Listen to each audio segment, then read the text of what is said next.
Qui est à vos côtés maintenant? Je suis en compagnie de Christelle. Christelle, bonsoir. Oui, bonsoir. Christelle qui vit dans l'est de la France, dans une maison un peu particulière, puisque vous y avez beaucoup d'animaux. Oui, un petit peu, oui. Quels animaux? Des chiens, des chats, des poules, des oies, voilà. Ah voilà, c'est quand même pas mal d'animaux. Oui. Alors, qui, Laurent, a une vérité ce soir à révéler à Christelle? Nous allons le savoir tout de suite en accueillant Carole, mesdames et messieurs.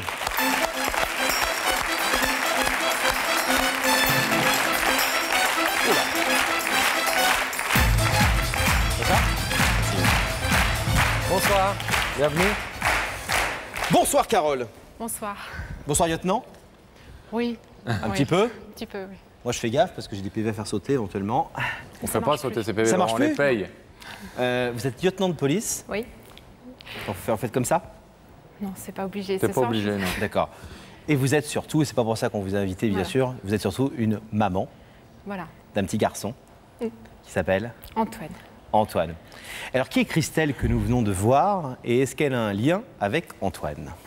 Alors, Christelle, c'est quelqu'un à part. Christelle, c'est une jeune institutrice qu'Antoine a rencontrée en deuxième section de maternelle. À un moment dans sa vie où c'était un petit peu difficile, à savoir que c'était un petit garçon qui avait quelques difficultés à l'école. Il était enfermé dans une espèce de bulle de silence et il n'arrivait pas à en sortir et on n'arrivait surtout pas à en faire sortir. Et au moment où à l'école on lui proposait pas grand-chose d'intéressant, moi j'ai décidé d'aller dans une autre école, de faire le tour des écoles et de demander qui était prêt à accueillir mon petit garçon. Alors il y a eu des réponses diverses et variées, on n'a plus de place ou vous savez, il a pas trop sa place dans notre école. Et puis un jour, je suis tombée sur une directrice qui m'a dit « Attendez, je pose la question à la maîtresse ». Cette maîtresse, c'était Christelle. Et Christelle a dit « Pas de problème ». Elle n'a pas réfléchi un instant, elle a dit « Alors, Ok ». qu'on comprenne bien, c'est une école tout à fait normale, Oui. avec des enfants Voilà. comme tous les enfants Dans de la France. norme, dans la Et votre norme. petit garçon Antoine a ce qu'on appelle un trouble du comportement, entre guillemets. Oui, c'est un petit garçon qui est à part, qui a une façon à part d'apprendre les choses et qui, Et avec lequel il n'est pas forcément facile de communiquer. Voilà, c'est ça. Et il faut savoir que ces troubles du comportement, en fait, sont plus répandus qu'on ne le pense, puisqu'ils touchent plusieurs milliers d'enfants en France. Ce sont des maladies difficiles à appréhender et surtout difficiles à soigner. Et que pour ça, ce sont souvent la patience et l'amour qui sont les meilleures armes. Et c'est ce dont Christelle a su faire preuve avec Antoine. Elle ne manquait ni de l'un ni de l'autre. Elle était formidable. Mais voilà, au fil des films de famille, on découvre quelque chose d'inquiétant dans ses comportements. Quelque chose qui dérange, quelque chose de troublant.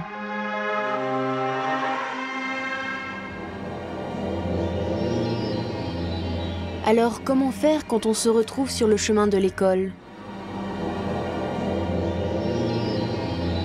Comment faire quand on voit le monde derrière la vitre de son regard en refusant d'y entrer, de parler, de sourire, les lèvres toujours collées à son mutisme.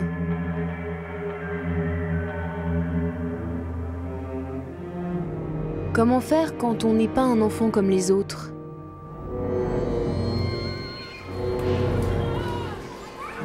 Antoine oublie de communiquer avec le monde et s'enferme de plus en plus dans sa solitude.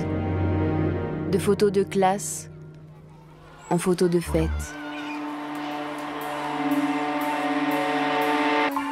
Il est devenu l'enfant que l'on montre du doigt. C'est alors qu'une femme, une institutrice refusant de l'exclure, fait de la résistance et décide de se battre pour en faire un enfant un peu comme les autres. Elle adapte les leçons pour qu'il ne reste pas muré dans sa bulle de silence. Elle se bat jour après jour pour que toute la classe participe à son ouverture au monde. Peu à peu, un sourire se dessine sur le visage d'Antoine. Celui qui était condamné à être un enfant différent se met à écrire, à parler, à sourire, à s'éveiller, à partager les joies des petits garçons de son âge. La maîtresse emmène l'enfant dans une ronde folle qui va lui faire découvrir enfin que la vie vaut la peine d'être parlée. Et de premiers mots en premier sourire, le miracle s'accomplit. Antoine s'épanouit. Antoine communique avec les autres. Antoine s'ouvre à l'univers qui l'entoure. Son petit visage d'ange porte désormais l'expression d'un enfant qui apprend à grandir.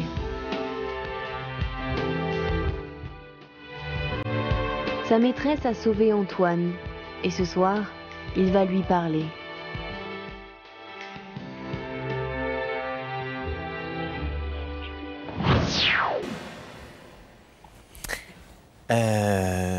C'est des films qui viennent de vous, des films d'école, des films que vous avez... On voit bien dans ce film que vous nous avez autorisé à passer à quel point son attitude physique, son expression a changé au fil des années de classe pour votre plus grand bonheur. En quoi Christelle a été différente? Comment s'y est-elle pris? Vous qui n'étiez pas là la journée parce que vous étiez à la maison où vous travaillez, d'après ce que vous en savez.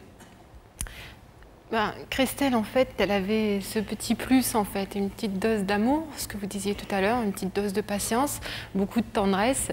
Et en fait, elle a pris sur elle, elle a pris du temps pour l'écouter, elle a pris du temps pour le comprendre ses réactions.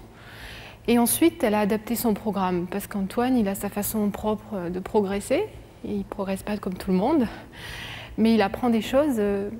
Il a appris à compter, il a appris les lettres de l'alphabet. Mais c'est sûr que c'était pas au même rythme que tout le monde. Mais elle a fait l'effort et elle a montré le chemin aux autres, quoi. À ceux qui plus tard se sont dit, on va faire pareil et on va arriver à le faire progresser. Et puis voilà, je crois que c'est l'amour. Je crois que surtout ce qu'elle a en plus, c'est l'amour. L'amour des enfants. On a Pascal et moi des enfants, vous chez vous qui êtes devant votre téléviseur, je pense que vous en avez aussi pour certains. Moi j'ai des enfants qui ont à peu près l'âge d'Antoine. Je vois le soir quand ils rentrent à la maison, je vois les progrès qu'ils font, je vois comment ça marche, je vois s'ils sont heureux ou pas heureux en classe. Vous avez vraiment perçu ça très vite, dès septembre, que tout d'un coup il y avait quelque chose qui se passait et que rien ne serait plus comme avant, j'allais dire le cauchemar d'avant quand ça se passait vraiment très mal à l'école. Vous savez, elle a fait quelque chose de différent, c'est-à-dire que déjà quand elle m'accueillait, elle me donnait les points positifs. Au lieu de me dire ce qui n'allait pas, elle me disait, vous savez, aujourd'hui, il a fait ça. Aujourd'hui, il a fait ça. Et Antoine, il a toujours été très heureux d'aller à l'école.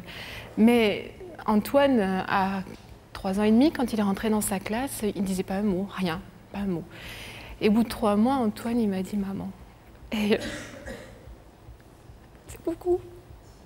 Au bout de 3 mois? C'est-à-dire qu'il vous a... 3 mois de classe, ouais. Il ne vous avait jamais dit maman avant?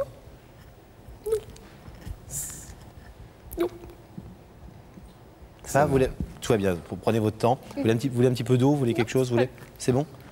Bon. Donc vous avez vu effectivement, avec parfois des progrès hautement symboliques, comme ce premier maman, mais vous avez vu ces progrès au fil de l'année, spectaculaires? Oui. Et il a participé à un spectacle à la fin de l'année. Je veux dire, il a participé, il s'est ouvert aux autres, il a commencé à aller vers les autres enfants. Et ça, c'est énorme. Ouais. Et c'est vrai que sa maîtresse, il y a beaucoup de choses. Le premier baiser aussi. Antoine était un petit garçon qui vous serrait très fort, mais vous embrassez pas. Et cette année-là, il y a beaucoup de choses. D'ailleurs, quand on retrace le parcours d'Antoine, quand on nous dit à quel âge il a commencé, je dis 4 ans. Et 4 ans, c'était quand? C'était l'année de Christelle. Je ne dis pas que Christelle était la seule, mais Christelle, elle l'a tirée, elle l'a sortie de là. Et ça c'était l'année dernière? Oui, c'était il y a 2 ans, oui. C'est ça, oui. Et ensuite, il y a eu donc une année scolaire, puis une autre qui a démarré encore depuis septembre. Et ces progrès se poursuivent, ces progrès continuent. Et vous avez trouvé d'autres institutrices qui ont la même qualité d'écoute? Voilà, alors Christelle, elle a ouvert la voie, elle a montré aux autres que c'était possible. Elle a montré aux autres qu'il ne fallait pas s'arrêter au premier contact avec Antoine. Et cette année, il y a eu Catherine, ensuite il y a eu Anne, il y a cette année Nadine, et puis toutes les ASEM qui sont là et qui lui ont apporté l'affection. Mais en fait, il a fallu les rencontrer, leur parler et voir si elles étaient prêtes à le faire. Et leur dire, voyez, il y a quelqu'un qui l'a fait avant vous. Donc c'est possible, et regardez, vous allez le faire progresser. Et cette année, c'est génial. Et c'est pour ça que vous voulez remercier Christelle à la télévision aussi, parce que c'est une façon aussi de dire, au-delà de ce merci à la personne Christelle, de dire à toutes les institutrices que c'est possible. Voilà. À l'heure où c'est toujours un peu à la mode de critiquer les profs et parfois de critiquer les instituts, on rappelle quand même que ce sont des gens qui n'ont pas beaucoup d'argent et qui se défoncent la plupart du temps pour les enfants, et que pour quelques instituteurs qui ne fonctionnent pas toujours très bien, beaucoup font ce travail remarquable. Moi, je voulais dire à tout le monde, ça vaut le coup parce que toutes les instituts qui ont fait cet effort-là m'ont dit, mais cet enfant nous apporte peut-être un peu plus que les autres enfants parce qu'il est justement différent au départ et que à la fin on est content et sa maîtresse de cette année est super. Mais la toute première, c'est elle et je voulais la remercier de ça. Elle ne sait pas pourquoi elle vient ce soir. Hein. Bah, Elle vous connaît en tant que maman? Ah oui, oui. Elle vous connaît bien, donc elle va tout de suite savoir qui vous êtes. On a eu l'occasion de parler, j'espère qu'elle se rappelle de nous. Bon, voilà. on va savoir dans un instant. On va vous demander de rester silencieuse ici et puis nous allons accueillir Christelle de l'autre côté du plateau. Alors, Rebecca, on sait déjà que vous êtes en compagnie de Christelle. Est-ce qu'on peut nous mettre en contact avec Rebecca? Oui, Rebecca, vous nous entendez? Je vous entends très bien. C'est bien. Christelle me disait que plus elle était anxieuse et plus elle se détendait. Donc je pense qu'on va profiter de cet instant où elle est très très détendue pour vous demander de vous lever. Christelle, je vais vous faire partir avec Sam et la vérité est au bout du couloir. Merci Rebecca.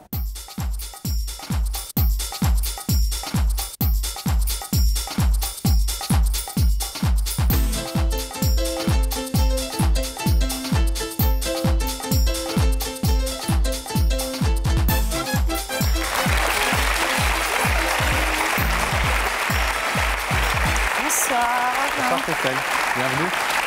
Bonsoir Christelle. Asseyez-vous là. Ça va? Oui. Vous étiez déjà venu sur un plateau de télévision? En tant que spectateur, mais pas en tant que... Acteur. Oui, j'allais dire animateur, mais c'est pas moi. Non, pas encore animateur, mais... Animatrice. Christelle, si on vous a fait venir, c'est que quelqu'un a quelque chose d'important à vous dire ce soir. A priori, oui. Une personne qui est ici déjà, qui est de l'autre côté de ce rideau. Tout le monde, les téléspectateurs y compris, savent de qui il s'agit, mais pas vous encore. Oui. Et on sait de qui il s'agit, on sait pourquoi, évidemment, on vous a fait venir ce soir. Pas d'idée, pas de... Pas du tout, et je me trouve un peu bête parce que l'émission, je la regarde le lundi soir et je me dis que les gens qui disent les mêmes phrases que moi, en fait, c'est pas vrai, ils doivent avoir une idée, ils savent. Ouais. Et j'ai vraiment pas d'idée. Alors, on va essayer peut-être de vous donner un indice avec le témoignage d'une personne à qui on a raconté votre histoire et celle de la personne qui est de l'autre côté du rideau. Écoutez ce premier avis. Toi, au moins, Christelle, on peut dire que tu sais faire parler les gens. Alors Christelle, est-ce que vous êtes, en quelque sorte, un peu comme moi d'ailleurs, la confidente idéale? Moi, je suis un peu le confident idéal. On me dit beaucoup de choses, on me raconte. Je sais pas si je suis la confidente idéale, mais bon, j'essaye des fois de donner mon avis, enfin d'essayer d'éclairer les gens. Maintenant, je pense pas être très bonne conseillère, enfin ça dépend. Et vous êtes du genre à faire parler les gens Mais j'ai une intuition des fois. Même ceux qui ne veulent pas parler. Pas trop en tout cas. Qui sont un petit peu comme ça, fermes et déterminés dans leur position. Je sais pas, mais on nous a donné le langage. Je me dis que la communication, ça sert à pas. Enfin, qu'on est arrivé sur la Terre pour parler, donc il faut... Mais vous ne travaillez pas dans la police quand même, vous ne faites pas avouer les gens. D'accord. Un deuxième avis tout de suite pour aider Christelle. Alors moi, Christelle, avec une institutrice comme toi, j'aurais jamais fait l'école buissonnière. On s'est un petit peu renseigné sur vous. Il paraît que vous êtes une formidable maîtresse. C'est quoi votre secret? Oh, je ne suis pas une formidable maîtresse, c'est gentil de me dire ça, mais on n'est jamais... C'est ce qu'on dit de vous, hein? Ah bah ça me touche beaucoup, mais j'essaye de faire mon travail du mieux que je puisse, hein, comme tout le monde, je pense. C'est quoi votre secret? J'ai pas de secret, c'est mon cœur, le secret. C'est déjà un beau secret. Voilà, je pense que quand on est passionné, quand on a envie d'aider les enfants, etc., c'est une passion, quoi, quelque part, comme chaque métier. J'ai la chance de faire un métier qui me plaît et d'essayer de le faire le mieux que je puisse. Maintenant, je ne peux pas dire que je le fais bien. Vous voulez savoir qui est de l'autre côté du rideau? Bah oui, parce que je ne sais pas du tout. Christelle, regardez cet écran et la régie va faire apparaître le visage de cette personne qui est venue vous parler ce soir. C'est génial, oui. C'est absolument génial. Pourquoi c'est absolument génial? Parce que c'est un enfant dont je me suis occupée ma première année où j'étais titularisée. Un enfant que le contact est hyper bien passé avec les parents, avec Antoine, qui est donc le petit garçon dont je me suis occupée. C'est marrant parce que j'en parlais tout à l'heure justement avec toute l'équipe, Charlotte, les gens qui nous ont accompagnés toute l'après-midi. Les gens de notre équipe. Voilà, de votre équipe. Et je suis très touchée, quoi. Et puis c'est un enfant que... On n'aime pas plus un enfant qu'un autre quand on travaille. Le métier d'enseignant, c'est d'être quand même... de donner de l'amour à tous les enfants de la même manière, pas plus, pas moins. Et c'est vrai qu'Antoine, c'est un petit garçon il y a des choses qui sont passées et que finalement, au bout du compte, il y a des choses qui sont sorties et puis j'espère d'autres choses et puis qui va encore progresser. Ce qui est rigolo, c'est que c'est Carole qui est venue parler à Christelle et puis c'est Christelle qui dit tout. C'est pas le principe de l'émission. Vous savez que le principe de l'émission, c'est que normalement, la personne qui est dans l'écran là-haut doit vous dire quelque chose. Mais je crois que le courant est bien passé avec les parents d'Antoine et il y avait une très grande complicité entre nous en fait. Est-ce que vous souhaitez entendre, Christelle, ce que Carole a à vous dire ce soir? On m'a déjà fait une très belle lettre à la fin de l'année scolaire qui m'a énormément émue. Carole, c'est à vous. Alors moi, Christelle, bonsoir déjà. Ça fait quelques temps qu'on ne s'est pas vus. Donc effectivement, je vous ai déjà dit tout le bien que je pensais de vous. Pour moi, vous êtes quelqu'un à part.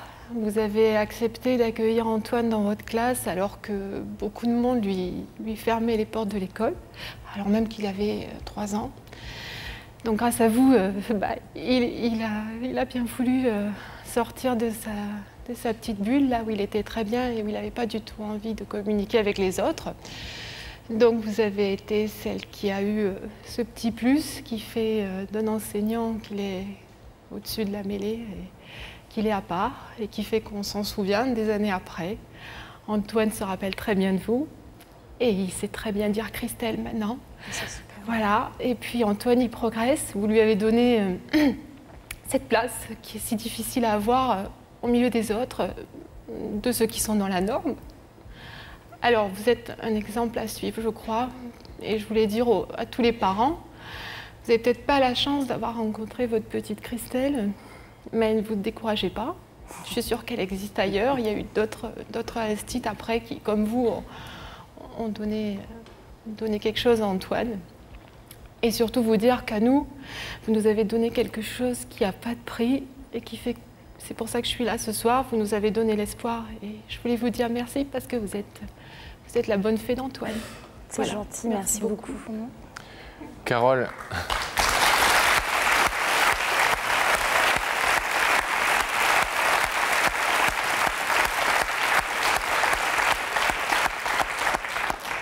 Carole, je crois que vous avez un petit message d'Antoine pour Christelle en image. Est-ce que vous voulez le lui donner maintenant?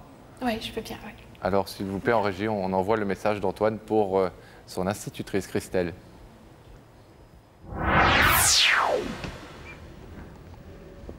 Christelle, je t'aime. Bisous. Merci, Christelle. Merci, je t'aime. Je t'aime.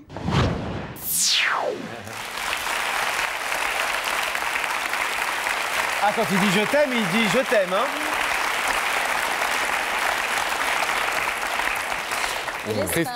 Pardon, excusez-moi. À côté de ça, quand vous l'avez pas vu, c'est pas du tout péjoratif, mais quand il est arrivé dans l'école, c'était des choses qu'il pouvait pas dire. Et là, le progrès, il a grandi. Enfin, il y a plein de choses qui ont changé. C'est vraiment un grand garçon maintenant. Enfin, il a grandi énormément. Ça va vraiment nous a dit quelque chose de très très beau. Puis on va vous faire vous lever dans pas longtemps, mais et puis aller la retrouver. Mais elle nous a dit, grâce à Christelle, il m'a dit maman pour la première fois. Il ne m'avait jamais dit maman et c'est l'année scolaire qu'il a passée avec Christelle où il m'a dit maman et où il m'a embrassé pour la première fois. C'est génial, hein. Enfin, c'est un super témoignage, moi ça me touche énormément. Mais... Christelle, Carole a voulu effectivement vous rendre hommage et au travers vous donner de l'espoir à toutes les mamans et tous les papas qui ont des enfants qui souffrent de troubles du comportement et dire que c'est possible et puis qu'une institutrice peut aussi prendre du temps dans la classe pour s'occuper d'un enfant qui n'est pas tout à fait comme les autres. Je vais vous demander de vous lever et de rejoindre Carole de l'autre côté du plateau.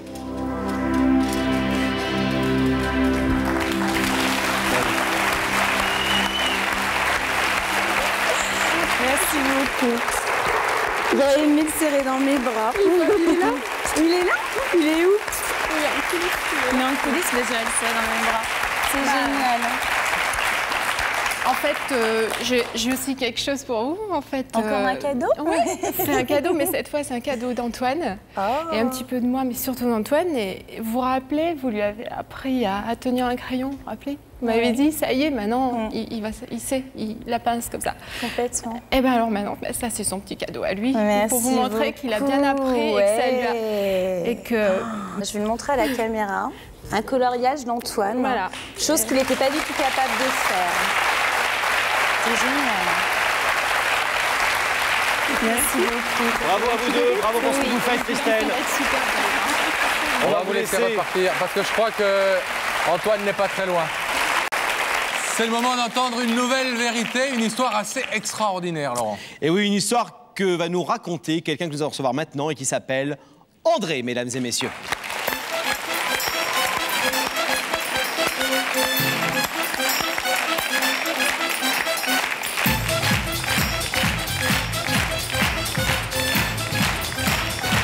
Bonsoir. Bonsoir André, prenez place. Pascal parle d'histoire extraordinaire. On va en toucher du doigt le côté vraiment extraordinaire de cette histoire dans quelques instants. C'est une soirée très importante pour vous? Très, oui. Très importante. Oui, ouais. Très importante. Est-ce que vous pouvez nous dire rapidement pourquoi vous êtes là ce soir? Eh bien, je suis là pour retrouver ma fille. Votre fille que vous n'avez pas vue depuis? 42 ans. 42 ans. Oui. Enfin, à vrai dire, je ne l'ai jamais vue. J'ai vu qu'une photo d'elle quand elle avait 1 an. Votre fille est la fille de Simone, sa maman. Oui. Comment est-ce que vous avez connu sa maman? J'ai été libéré du service militaire à Paris. Et bon, j'ai eu l'occasion d'aller, comme tous les jeunes à cette époque-là, d'aller au bal. Et j'ai rencontré sa mère au bal. Et puis tous les deux, nous avons eu une merveilleuse histoire d'amour. Malheureusement, je n'étais pas de la région, je n'étais pas de Paris. Et professionnellement, j'ai été rappelé dans ma région. Et donc, je l'ai quittée et on ne s'est jamais plus revus. Et j'ai appris par la suite qu'elle était enceinte et qu'elle attendait un enfant. Puis voilà. Et depuis, j'ai fait des multiples recherches, mais je n'ai jamais rien retrouvé. Vous y croyez au début quand on vous annonce que Simone est enceinte et que c'est certainement votre bébé qu'elle porte dans son ventre? Non, à vrai dire, parce qu'on a eu un amour sincère, mais qui a été bref, qui a été très bref, qui a duré un couple de mois. Et donc, moi, j'étais jeune libéré du service militaire. À cette époque-là, on faisait 28 mois, et c'était pas du tout la même période que maintenant.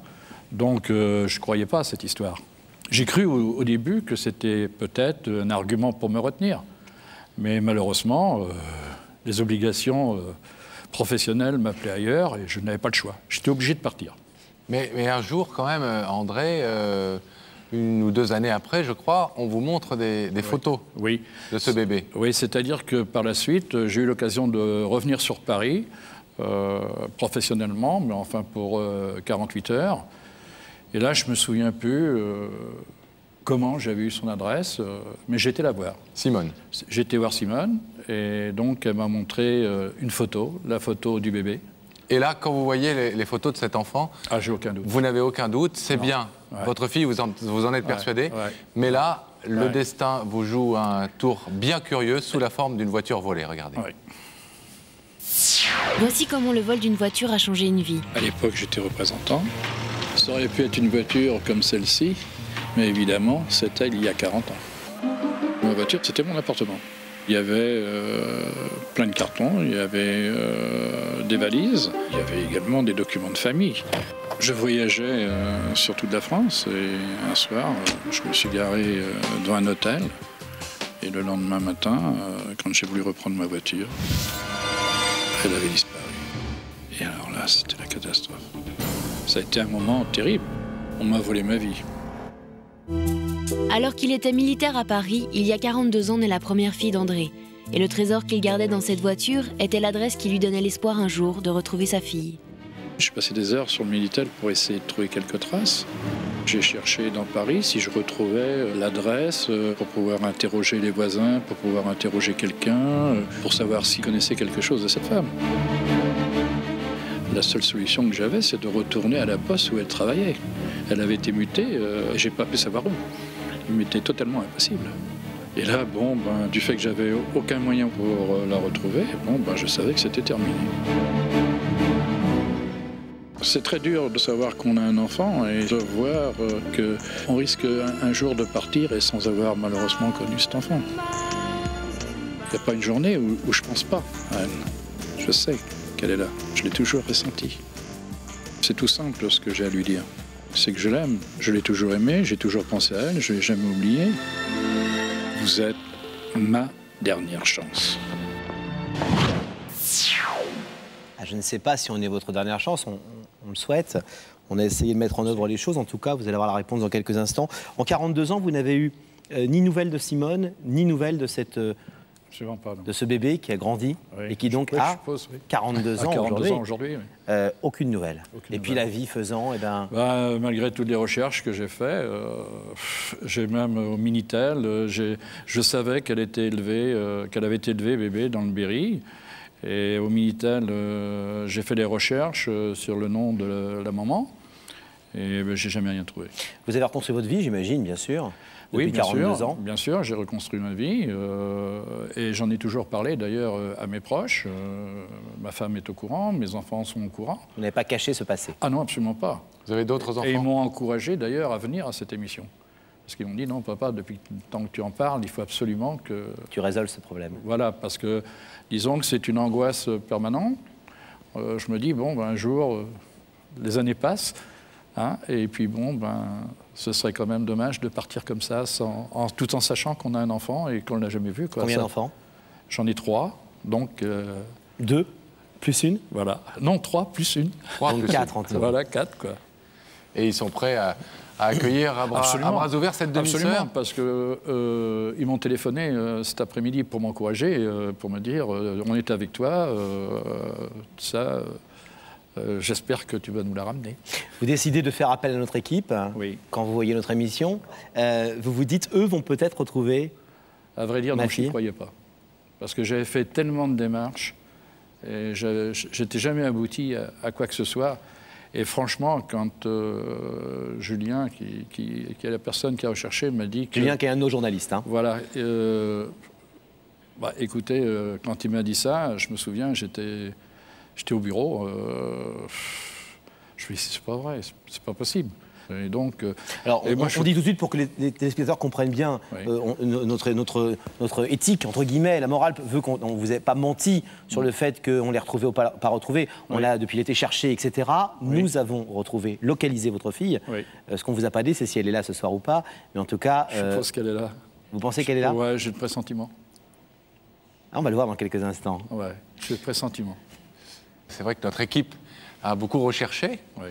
Ça peut être facile. Et a retrouvé votre fille. On l'a localisée dans le Cantal, dans un petit village près d'Aurillac. Et comme toujours, Rebecca est allée lui porter notre invitation. Vous allez donc pouvoir voir son visage. Regardez. Pour la première fois depuis 42 ans. C'est ici, dans le Cantal, à Velzic, que notre équipe a retrouvé Laurence. Elle habite en haut de cette montagne. On y va? Je suis devant chez Laurence. Je vais lui remettre cette invitation.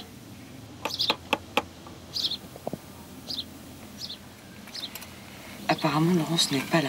Nous allons voir dans cette maison si nous trouvons un voisin. Je vais déposer cette invitation à la voisine.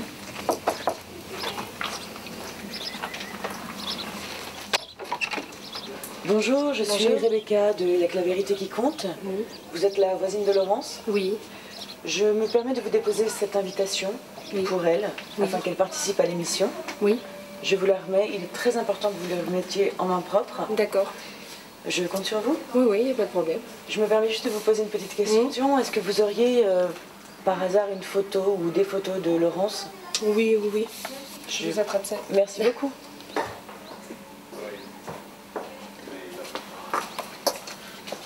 Voilà. Merci infiniment. Merci beaucoup. Voilà. Un air de famille. 42 ans plus tard, photo de votre fille, Laurence. J'ai eu raison de ne pas douter.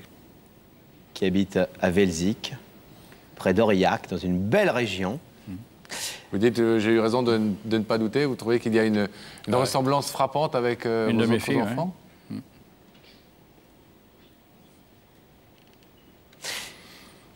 À votre avis, André, est-ce que Laurence a accepté de quitter son joli village de Velzic pour venir à Paris ce soir? Et est-ce qu'elle a accepté notre invitation? Ça, malheureusement, je ne peux pas le savoir parce que, bon, elle ne m'a jamais vu. Bon, il y a 42 ans qui se sont écoulés. Qu'est-ce qu'on lui a raconté? Qu'est-ce qui s'est passé? Je ne peux pas savoir ça. Ça pose d'ailleurs un problème. Elle ignore peut-être totalement mon existence. Vous savez d'une part qu'elle ignore la vraie raison de sa présence, en tout cas de l'invitation, puisque nous ne disons pas pourquoi, on dit juste quelqu'un veut vous dire quelque chose. Et est-ce que, je suppose que vous avez évidemment réfléchi longuement sur ce que ça peut représenter pour elle d'apprendre cette nouvelle ce soir? Oui, j'ai réfléchi très longuement parce que peut-être qu'elle a créé sa vie, elle a organisé sa vie d'une certaine façon et qu'aujourd'hui, peut-être que je vais venir la troubler sans doute énormément. Ça va peut-être qu'elle a... Ça va peut-être casser quelque chose. Je ne sais pas, elle me croit peut-être mort, elle me croit peut-être... Je ne sais pas, je n'en sais rien. Et donc, pour elle, je pense que ça va être aussi douloureux que pour moi. Pour des raisons de morale que vous comprenez très bien, et d'éthique, là encore, on s'est renseigné, évidemment, pour ne pas faire une énorme gaffe, qu'elle n'est pas un papa, déjà, qu'elle croit être son père, etc., etc. Ce qui est sûr, c'est qu'il va falloir que vous y alliez doucement, parce que je vous rappelle qu'elle va accepter, peut-être, si elle est là, de voir votre visage dans l'écran, et à ce moment-là, c'est un visage qu'elle ne connaît pas. Absolument. Ah ben et quand elle va entendre « Je suis ton père », je pense qu'il va falloir que vous lui expliquiez peut-être comment c'est passé il y a 42 ans et que vous lui racontiez l'histoire qui s'est passée il y a 42 ans et que vous nous avez raconté tout à l'heure. Je vais essayer, mais c'est pas facile. On souhaite évidemment que ça se passe bien. On va surtout vous demander de rester ici, tranquille et silencieux, le temps de voir si Laurence a répondu à l'invitation de Rebecca. Ne bougez pas. Vous parlez quand on vous donne la parole, c'est bon? Tout à l'heure, d'accord? On va savoir tout de suite. On va savoir tout de suite si Laurence a répondu, est venue de son visage de Velzic à Paris ce soir. Et on va demander à la régie de nous mettre en contact avec Rebecca dans sa loge pour savoir si son invité se trouve à ses côtés. Oui, on va demander à Gabriel Coteau de nous mettre en contact dans quelques secondes parce que pour l'instant, on va laisser passer une courte pause, le temps de la pub.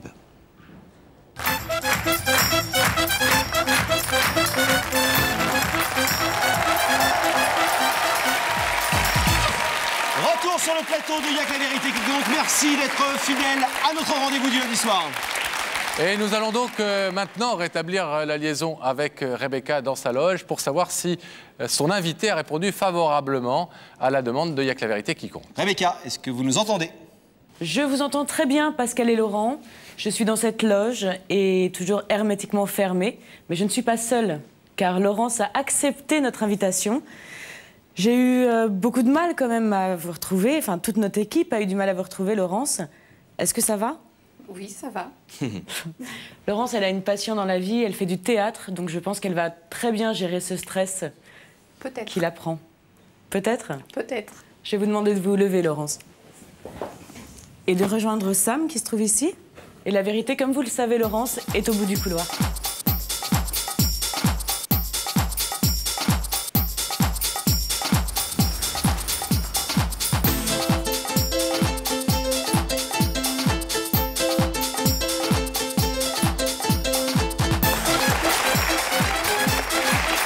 Bonsoir Laurence. Merci d'être là. Bonsoir Laurence. Prenez place, s'il vous plaît. Vous la regardez. Ça va? Pas trop stressé? Un peu. Un peu? Oui. C'est normal. Rebecca est allée vous chercher dans le Cantal pour vous porter l'invitation de Y'a que la vérité qui compte. Elle est tombée sur cette charmante voisine. Et si on vous a fait venir de cette belle région ce soir ici à Paris, c'est que de l'autre côté de ce rideau, quelqu'un a quelque chose de très important à vous dire. Nous sommes allés demander à des gens qui connaissent votre situation et qui savent ce qui va vous arriver ce soir, de nous dire ce qu'ils pensent et de vous donner un conseil. Tu sais, Laurence, il est jamais trop tard pour rattraper le temps perdu. Et ce soir, c'est peut-être ce qui va t'arriver. Donc vous venez d'entendre ce premier conseil. Il n'est jamais trop tard pour rattraper le temps perdu. Ça vous met sur une piste, ça vous donne une indication? Pas du tout. Pas du tout. Il n'y a rien dans votre vie qui vous semble être de nature à avoir du temps à rattraper? Non. J'ai l'impression que tout va bien. Le temps coule. Alors, un deuxième conseil, un deuxième témoignage tout de suite. Tu sais, Laurence, un seul être vous manque et tout est dépeuplé. Hein. J'espère que ce soir, ton cœur se remplira un peu plus.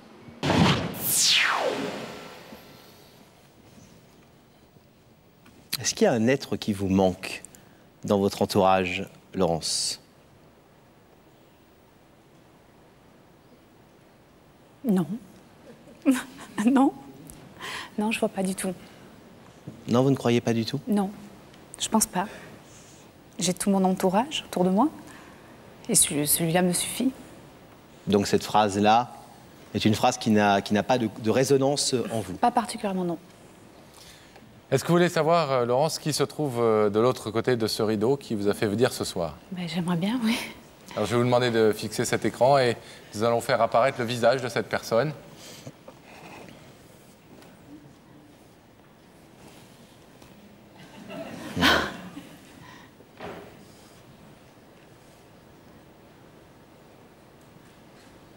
Je sais pas qui. Je reconnais pas cette personne.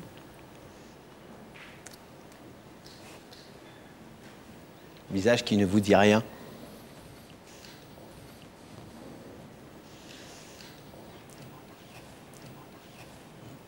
Non. C'est un petit peu normal. Non. C'est un petit peu normal. Est-ce que vous voulez entendre ce que cette personne qui est derrière ce rideau a à vous dire ce soir? Et ce pourquoi il vous a demandé de venir ici? Ben, je vais aller jusqu'au bout. On va essayer d'écouter, d'entendre. Alors, André, je crois que vous avez une histoire à raconter à Laurence. Oui, Laurence, en effet, tu ne connais pas mon visage. C'est tout à fait logique puisque tu ne m'as jamais vu. Par contre, dans les années 59, j'ai eu une histoire, une belle histoire avec ta maman, avec Simone. Et malheureusement, cette histoire d'amour, puisque c'était une histoire d'amour, a été très bref. Je sortais du régiment et j'avais des obligations professionnelles qui m'ont appelé très rapidement en Bretagne, puisque je suis natif de Bretagne. Et je n'ai pas eu l'occasion, par la suite, de pouvoir te rencontrer.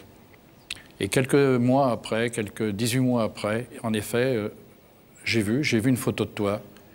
Et là, j'ai eu aucune arrière-pensée. Je savais qui tu étais à partir de ce moment-là. Et j'avais donc l'adresse de ta maman. Et moi, j'ai été obligé de continuer ma route. Et le jour où je suis venu définitivement dans la région, enfin tout au moins dans la région du Nord, je suis venu 3 ans pour la région du Nord, j'ai essayé de retrouver ta maman seulement le premier jour que je suis arrivé dans la Somme. Et j'ai déposé ma voiture devant l'hôtel, et dans cette voiture, il y avait tous mes souvenirs, il y avait toute ma jeunesse, il y avait toutes les adresses, il y avait toutes des photos également. Et le lendemain matin, quand je suis sorti de l'hôtel, ben, la voiture avait disparu. C'est-à-dire que je n'ai plus rien retrouvé, je n'avais plus d'adresse, je n'avais plus rien. Et malgré toutes les recherches que j'ai faites pour te retrouver, ben, ma foi, elles ont toujours échoué. J'ai fait plusieurs démarches. Et pour te dire tout simplement que je t'aime, que depuis très très très longtemps, je vis avec l'angoisse de partir, parce que j'ai quand même 66 ans, et de ne pas te connaître, de ne pas t'avoir connu.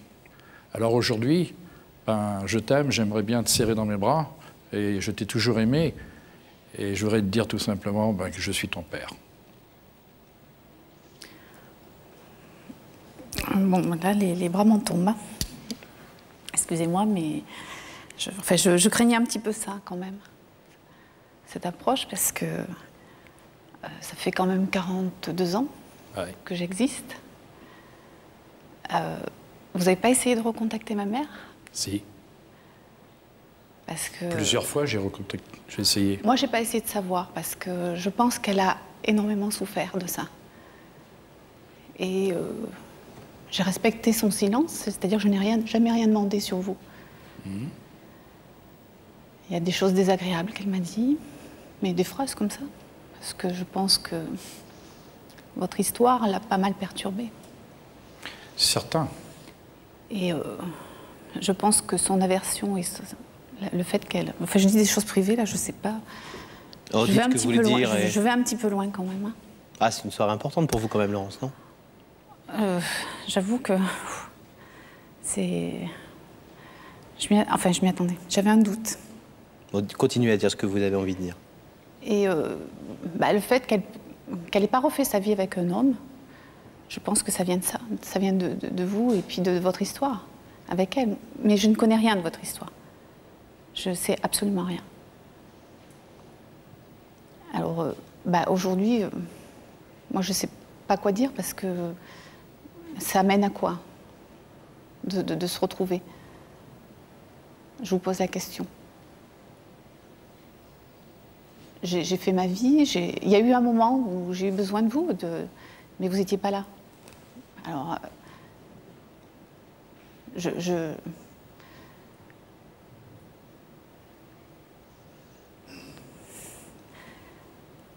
c'est dur. Vous voulez un petit peu d'eau? Oui, j'ai soif.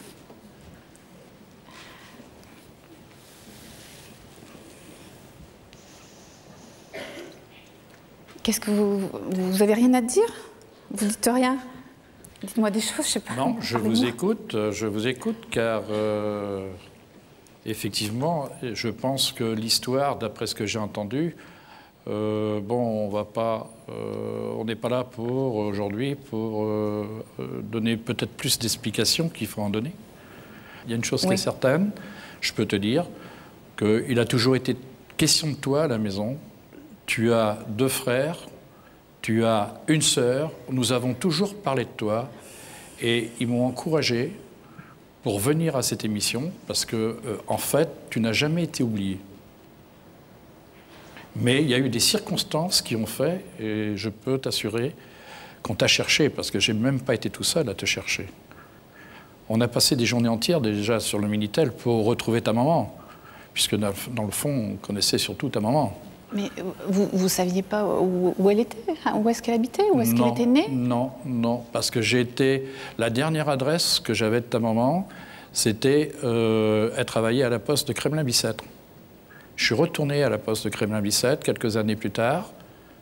Et là, on m'a dit qu'elle n'était plus là. Et d'ailleurs, on n'a pas voulu me donner plus d'explications. Et je ne pouvais pas, partout où j'allais, en fait, je ne pouvais pas aller je ne pouvais pas avoir de renseignements. Et ensuite, j'ai cru que ta maman, elle s'était mariée, bien sûr. Et donc, elle portait un autre nom. Et ça devenait encore plus difficile. Vous voyez, elle ne s'est pas mariée. Voilà, je vois exactement. Et elle a sacrifié 42 ans de sa vie. Oui, pour moi. Oui, pour moi. Oui, peut-être.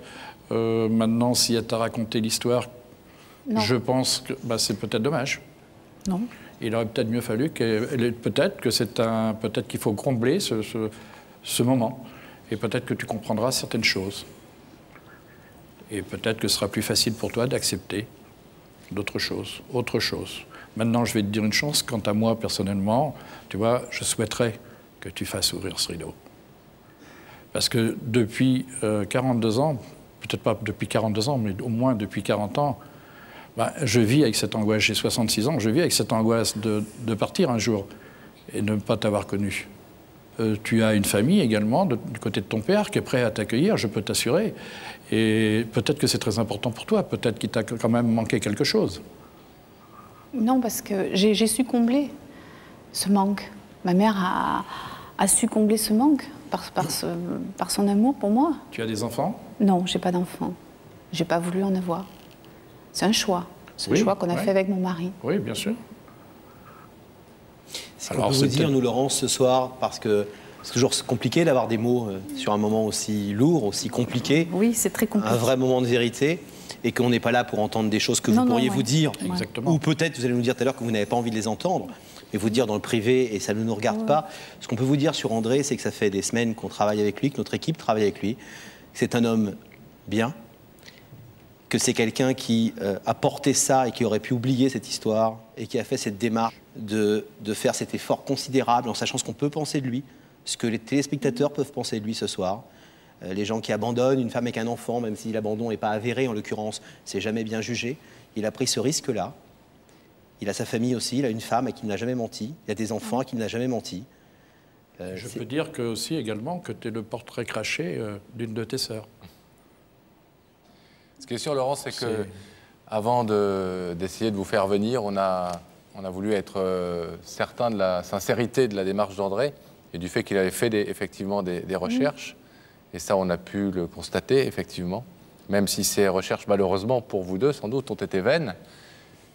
Les nôtres ont été plus efficaces, mais peut-être que nous avons aussi des moyens qu'il n'avait pas. En tout cas, il est ici ce soir avec beaucoup de sincérité. Je sais, mais... Enfin bon, peut-être c'est... Ouais, non, il faut que je parle avec lui, en privé. Bien sûr. Alors je vais vous demander, Laurence, selon le principe de cette émission, de vous mettre debout face au rideau. André est venu ce soir après 42 ans. C'est très long, effectivement, toute votre vie. Vous dire « Je suis ton père, est-ce que tu veux bien avoir enfin des relations avec moi ?» Vous êtes totalement libre de laisser ce rideau fermé et de repartir pour l'instant et de remettre ça à plus tard ou à jamais. Est-ce que vous voulez, oui ou non, ouvrir ce soir le rideau? La décision est difficile à prendre. Tout à fait, mais elle n'implique que cet instant et ce lieu. Vous êtes évidemment entièrement libre, Laurence, on n'arrête pas de vous le répéter comme une sorte de logorée, mais c'est vrai et c'est ce qu'on pense bien sûr. Ouvrir ce rideau, ça ne veut pas dire avoir des rapports toute votre vie avec ce père, ou peut-être que vous allez trouver un ami, un père, quelqu'un avec qui vous allez avoir des explications. Dans ma nature, je n'aime pas faire souffrir les gens. Donc je vais accepter d'ouvrir ce rideau. Mais ce qui va se passer après, seul moi, je le déciderai. Bien sûr. Mais c'est parce que je n'aime pas faire souffrir les gens, c'est pour ça que je vais accepter de faire ce geste. C'est votre liberté, encore une fois. Voilà. Vous ouvrez le rideau? Oui.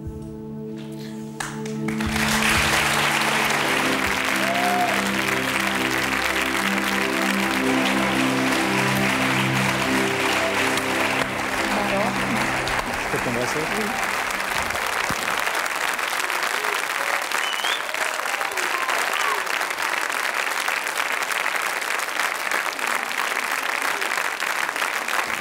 Bravo à tous les deux, bravo d'avoir ouvert le rideau. C'est le moment de retrouver Rebecca. Rebecca, est-ce que vous nous entendez? On rappelle que Rebecca Pascal n'entend rien, elle ne voit rien, jusqu'à ce que Gabriel Coteau nous mette en contact avec elle. Rebecca. Qui est avec vous en ce moment même, Rebecca? Et alors, en ce moment même, j'ai la chance d'avoir Marion avec moi.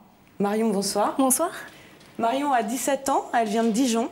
Et Marion, elle a une passion qui est...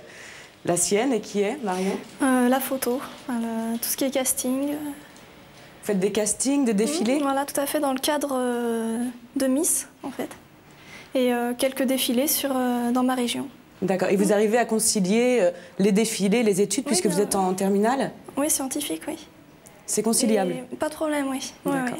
Ah, on peut être mannequin et faire des études, regardez-moi. Mais oui.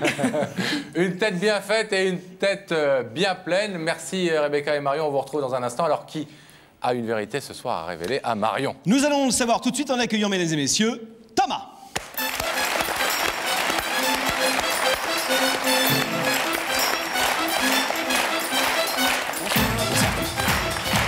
Bonsoir.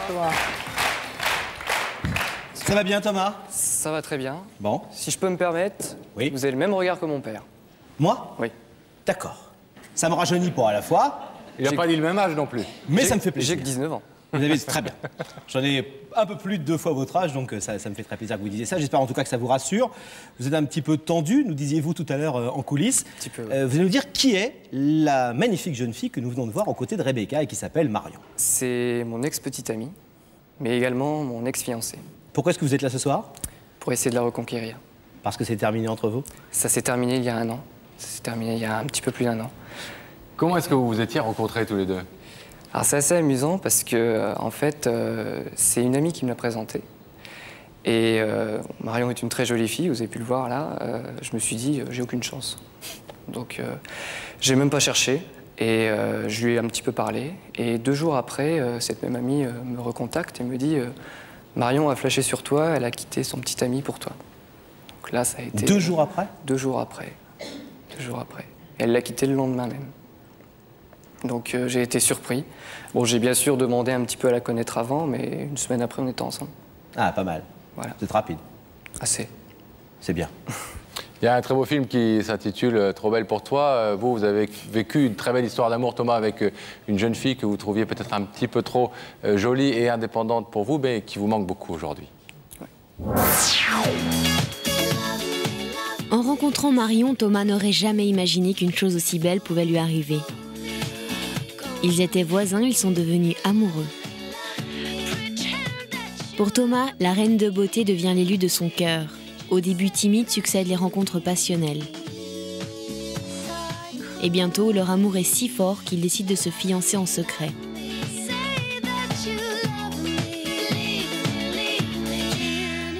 Malheureusement, une mauvaise nouvelle les attend. Marion doit partir pour Dijon et Thomas déménage à Châtillon. Ils sont convaincus que rien ne pourra les séparer vraiment. Ils prennent cette épreuve pour un vrai défi à leurs sentiments.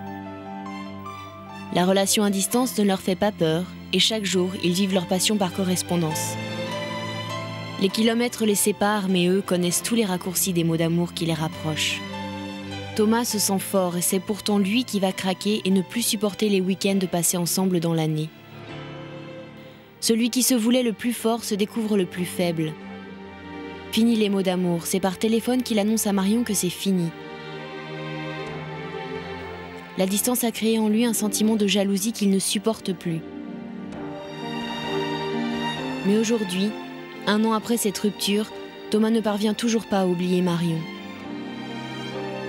Ce soir, Marion pourra habiter au bout du monde. Thomas ne lui reprocherait plus. Il veut la reconquérir. On va savoir ça dans quelques instants, Thomas. C'est vous qui avez décidé de la rupture, on vient de le voir dans le sujet. C'était à ce point insupportable? Oui, pour moi, oui, puisque je l'aimais plus que tout. Et ses activités, justement, avec les photos et ses activités scolaires, puisque c'est une fille qui travaille énormément, ne nous laissait plus beaucoup de temps le week-end. On vous a dit que vous étiez un petit peu jaloux de ces concours de beauté, du fait que vous soyez une très jolie fille, loin de vous. Oui, je suis une petite origine italienne, donc forcément, je suis un petit peu jaloux. Donc c'est vrai que imaginer d'autres garçons poser le regard sur elle, ça me dérangeait. Vous avez gardé des relations avec elle depuis cette rupture? Non, je lui ai demandé de plus me contacter. Et est-ce que vous avez fait d'autres rencontres? Vous avez été amoureux à nouveau depuis votre rupture avec Marion? J'ai connu une fille avec qui je suis resté pendant 11 mois, avec qui ça s'est très bien passé. Mais je me suis rendu compte au bout d'un certain temps qu'il y avait toujours Marion. Il y avait toujours Marion dans ma tête, il y avait toujours ce joli sourire qui me réapparaissait. Elle va être là dans quelques instants, derrière le rideau. Elle ne sait pas que c'est vous qui nous avez demandé de l'inviter. Quelle peut être, selon vous, sa réaction quand elle va voir votre visage? Vous connaissez le principe de l'émission. Oui. Dans l'écran, tout d'abord. Ensuite, elle pourra, oui ou non, ouvrir le rideau et répondre favorablement. Quelle peut être sa réaction quand elle va voir votre visage, celui qu'elle connaît bien, dans l'écran? J'espère qu'elle sera bonne, déjà. J'espère qu'elle acceptera de me revoir. Elle acceptera de me donner une autre chance.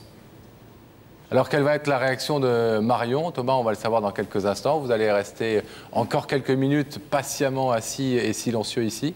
D'accord? Oui. Et nous allons la recevoir de l'autre côté de ce plateau. Le rideau va se refermer maintenant derrière nous. Est-ce que la régie peut nous mettre en relation, une fois que le rideau sera fermé, avec la loge de Rebecca? C'est chose faite. Rebecca, est-ce que vous êtes toujours là avec Marion? On est toujours là avec Marion et je crois que Marion n'a pas envie de rester avec moi parce qu'elle sait gérer son stress mais pas sa curiosité. Donc je crois que le mieux c'est que Marion, je vous demande de vous lever. Oui. Je vais vous laisser avec Sam et la vérité est au bout du couloir.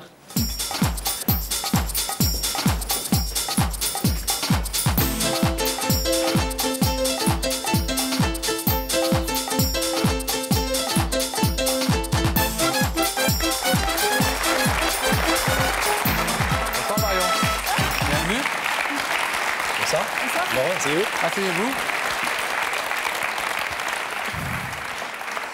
Ça va, Marion? Oui, ça va. Rebecca a été gentille avec vous? Très gentille. Bon, deux jolies filles ensemble, normalement, il n'y a pas de problème.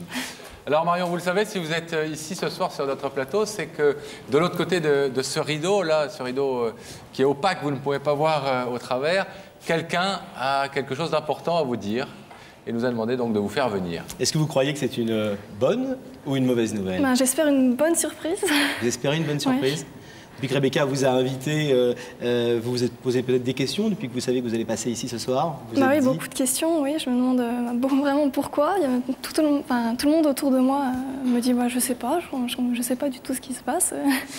Donc les questions fusent, c'est sûr. Alors on va essayer de vous aider et de vous préparer un tout petit peu à ce qui va vous être dit dans quelques minutes. On a demandé l'avis de quelques personnes qui sont au courant de la situation déjà et qui ont voulu vous donner un petit conseil, un petit témoignage. Écoutez le premier. Marion, tu peux avoir une deuxième chance dans ta vie, alors ne laisse pas ton orgueil tout gâcher et saisis-la. Est-ce que vous êtes plutôt du genre rancunière, Marion, ou vous êtes du genre à faire le premier pas? Oh là là, ça dépend des situations.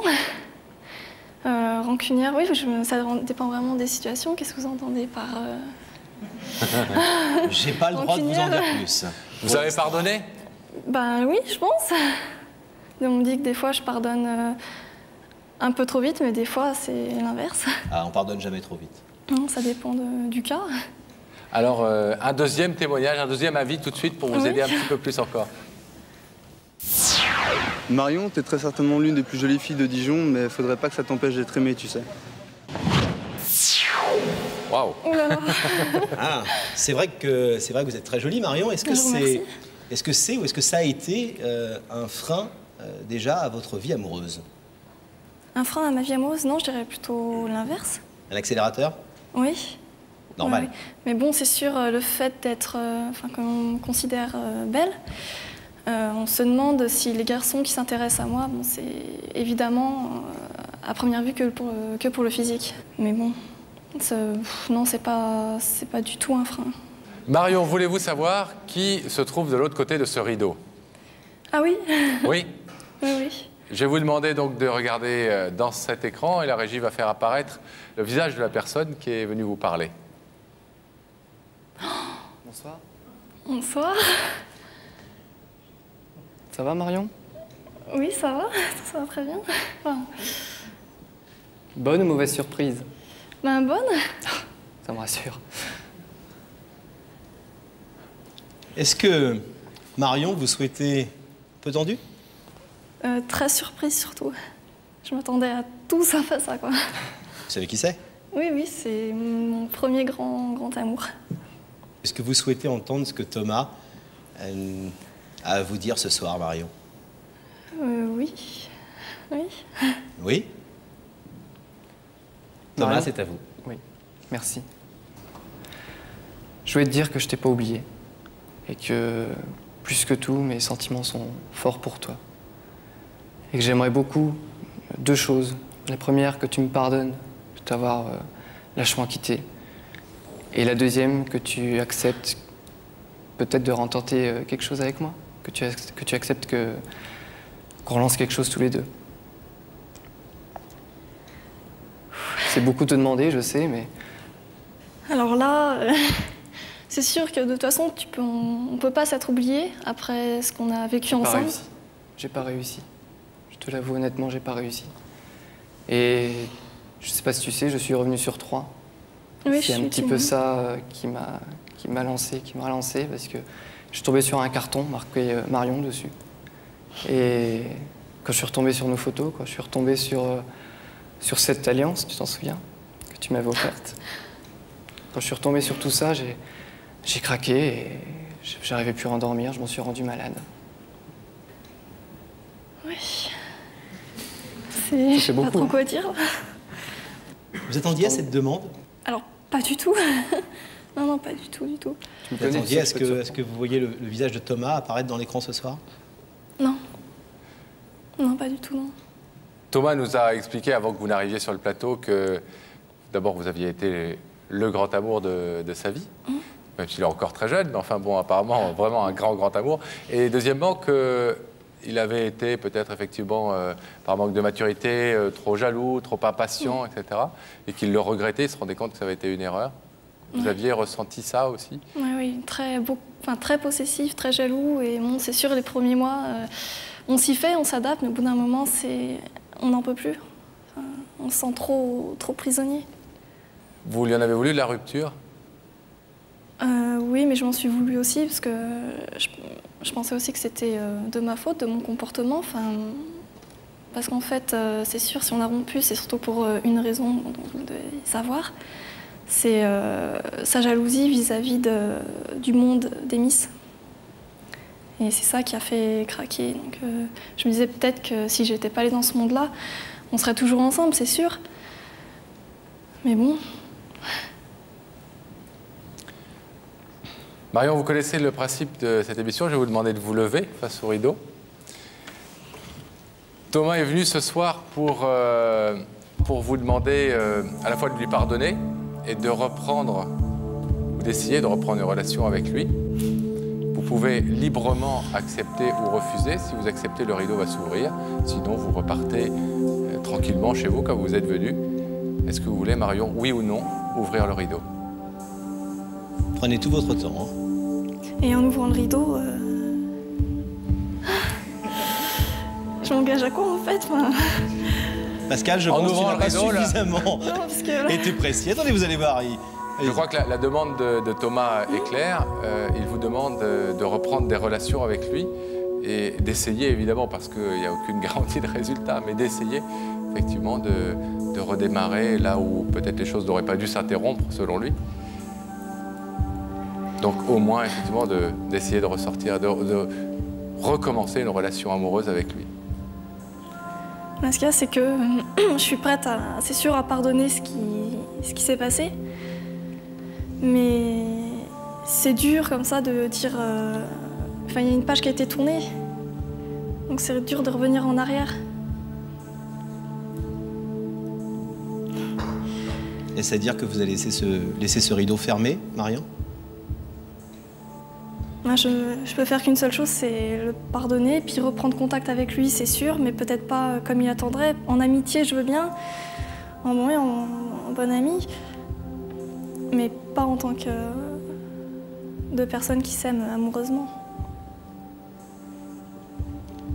Je pense donc que vous êtes en train de dire à Thomas que vous laissez le rideau fermé pour ce soir, en tout cas, parce que la demande était un peu plus précise que ça, ce qui n'empêche pas que vous essayez de reprendre contact tous les deux et de voir où la vie peut vous emmener. Mais vous ne voulez pas prendre d'engagement ce soir, ce qui est votre totale liberté. Marion, on va vous laisser repartir dans ce cas-là. Oui. Merci d'avoir accepté la vérité que Thomas avait à vous dire. Et puis, on laisse la vie faire les choses. Oui. Merci. Au revoir.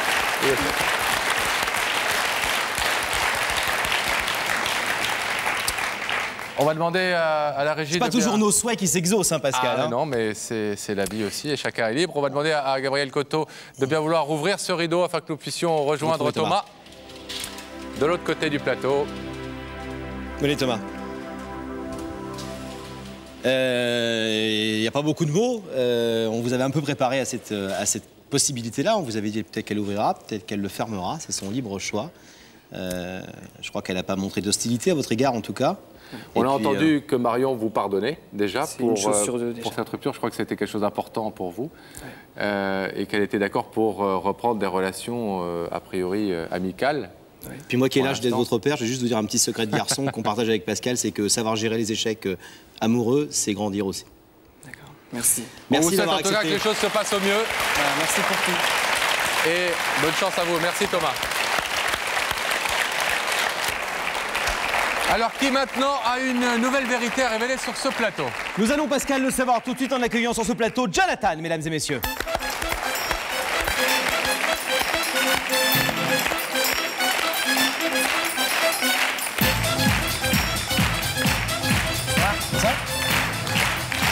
Bonsoir, asseyez-vous. Ça va, Jonathan? Ça va. On dit Jonathan ou Jonathan? Jonathan. Jonathan. Pourquoi est-ce que vous avez contacté Il y a que la vérité qui compte et pourquoi est-ce que vous êtes sur ce plateau ce soir? Je suis sur ce plateau ce soir, c'est pour renouer des liens avec mon frère jumeau. Pourquoi est-ce que vous êtes fâché avec ce frère jumeau? On se fâche rarement avec un frère jumeau. Ouais. Parce qu'il est parti avec ma petite amie il y a 2 ans et que sans lui, c'est comme si c'était une partie de moi qui s'en allait. Alors, il est parti avec votre petite amie et vous avez mal pris les choses. Oui.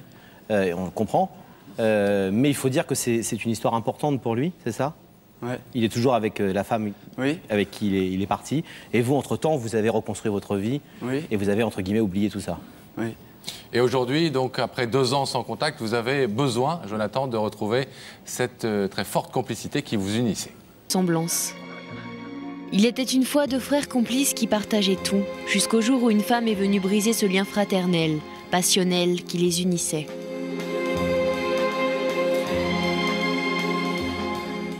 Son reflet l'a trompé. Cette femme était l'amour de Jonathan, elle est devenue celui de Steve. L'amour des 2 frères se voit alors brisé violemment. Cette séparation dure depuis 2 ans. Jonathan l'a pourtant choisi, mais son cœur ne s'en remet pas. Comment reconquérir sa moitié? Alors ce soir, il a décidé de lui offrir cette chanson, son pardon.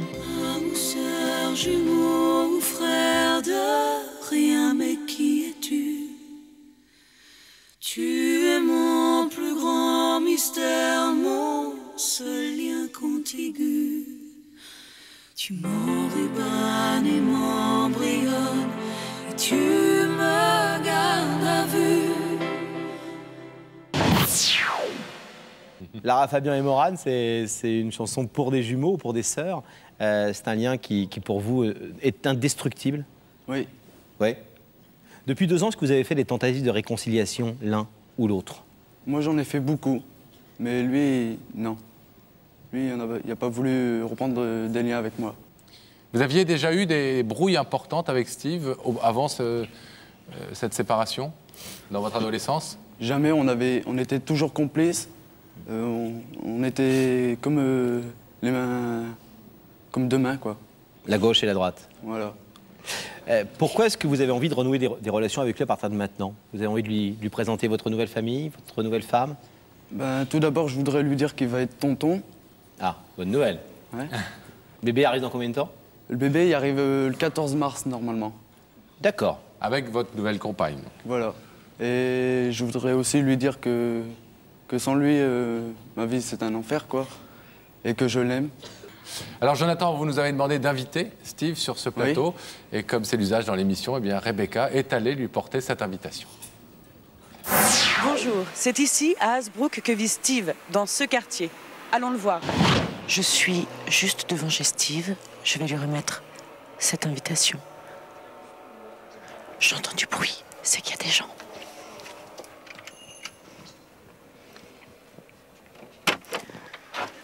Bonjour, je suis Rebecca de Y'a que la vérité qui compte. Vous êtes Steve? Oui.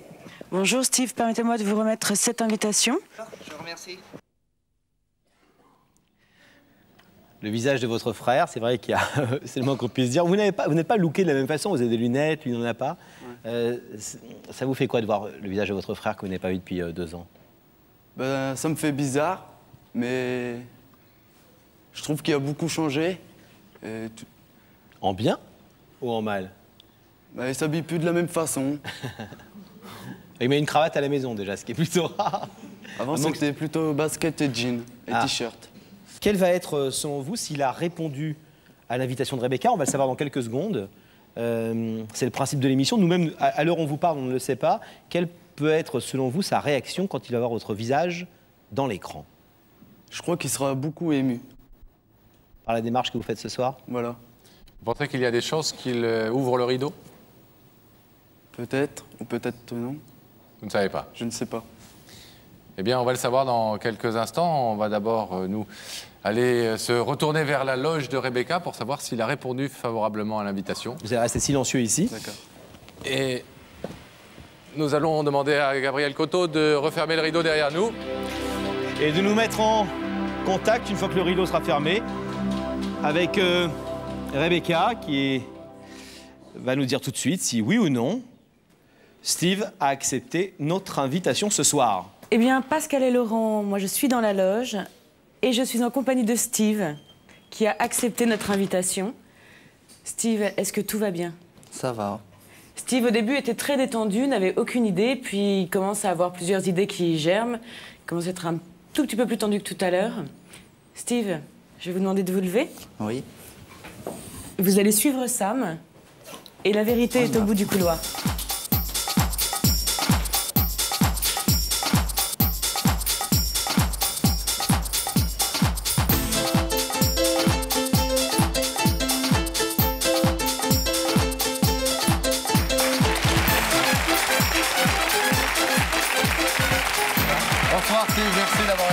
Attention. Asseyez-vous là. Rebecca est allée vous trouver chez vous pour vous porter l'invitation de Y'a que la vérité qui compte. Mais cette invitation, en fait, elle vous a été lancée par une personne qui est ici, sur ce plateau, de l'autre côté du rideau, et qui a quelque chose d'important à vous dire ce soir. Tout le monde croyez que c'est une bonne ou une mauvaise nouvelle? Tant qu'à faire une bonne. Hein. Tant qu'à faire une bonne. Et est-ce que vous avez une petite idée de la personne qui pourrait être derrière ce rideau? Aucune idée. Aucune idée? Un petit doute, mais je préfère le garder. Tant que vous avez votre doute, on va demander, comme c'est l'habitude dans l'émission, à quelques personnes que nous avons interrogées et qui connaissent la situation, de vous donner leur avis, leur témoignage, leurs conseils peut-être. Regardez le premier témoignage. Steve, l'un des plus beaux verbes de la langue française, c'est de pardonner. Ça, ne l'oublie jamais, Steve. Est-ce que, Steve, vous avez des choses à vous faire pardonner ou à pardonner à quelqu'un? On a toujours des choses à pardonner. Plutôt à pardonner, je crois. Plutôt à pardonner? J'ai eu des problèmes avec la famille. C'est peut-être ça. Votre famille à vous? Oui, oui. Des problèmes graves? Ils n'ont pas accepté, en fait, la copine que je vis avec. Et c'est peut-être ça qui vient sur le plateau, quoi. Toute votre famille? Non. Un autre conseil, un autre témoignage avant de découvrir qui se trouve de l'autre côté du rideau.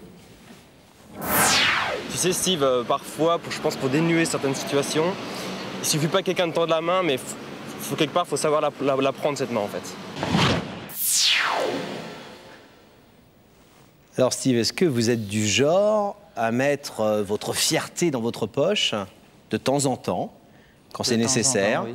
Et à savoir prendre une main qui se tend vers vous? Oui. Ouais? Oui, oui. Vous n'êtes pas le genre qui ferme son cœur? Un petit peu. Hein. Je suis plutôt renfermé. Même au niveau du cœur? Oui. Alors, est-ce que vous voulez savoir, Steve, qui se trouve de l'autre côté du rideau? Oui, bien sûr. Je vais vous demander donc de regarder l'écran qui est au-dessus de vous pour que la régie puisse faire apparaître le visage de cette personne. C'est mon frère jumeau. Ça va? Ça va. Oh. Pas beaucoup de trucs à se dire. Hein. Bah lui, il en a, il est venu vous parler. Oui. Et il doit rester silencieux parce que c'est la règle de l'émission. Hein. C'est vrai. Il faut que je pose la question rituelle, vous la connaissez cette question, c'est Steve, est-ce que vous acceptez d'entendre ce que votre frère a à vous dire ce soir? Oui. Vous voulez l'entendre? Oui. Alors, Jonathan, c'est à vous. C'est à vous, Jonathan. Bonjour, Steve. Bonjour. Je suis venu ici ce soir pour te dire que je te pardonne de ce que tu as fait et te demander pardon. Car depuis que tu es parti, c'est une moitié de moi qui est partie. Et je voudrais reprendre contact avec toi, renouer des liens et avoir la même complicité qu'on avait quand on était jeunes.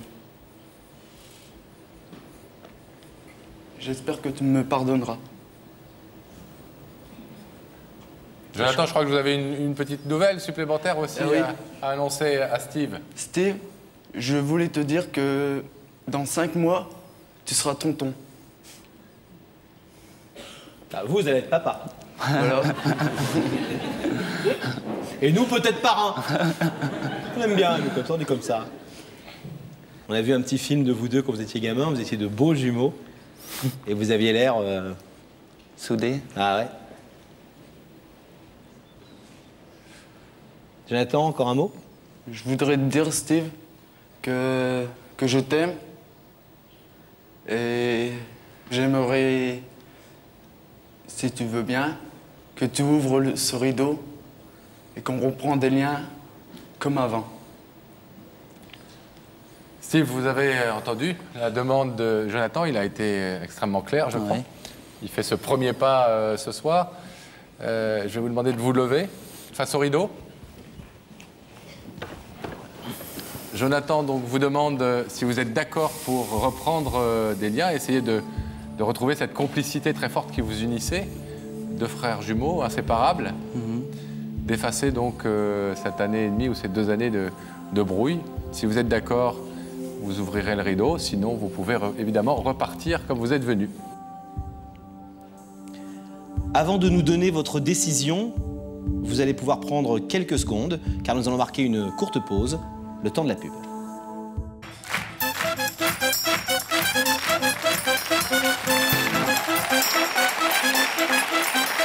Retour sur le plateau de Y'a que la vérité qui compte.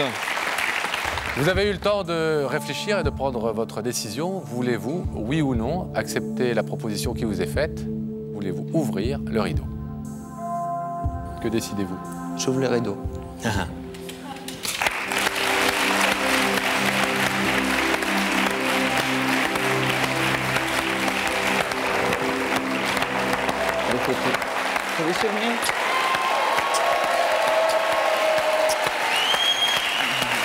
Bravo à vous deux. Merci Steve d'ouvrir le rideau. Et on espère que les deux mains que vous évoquez vont se renouer. Regardez, nous deux, on est un petit peu des jumeaux. Ouais.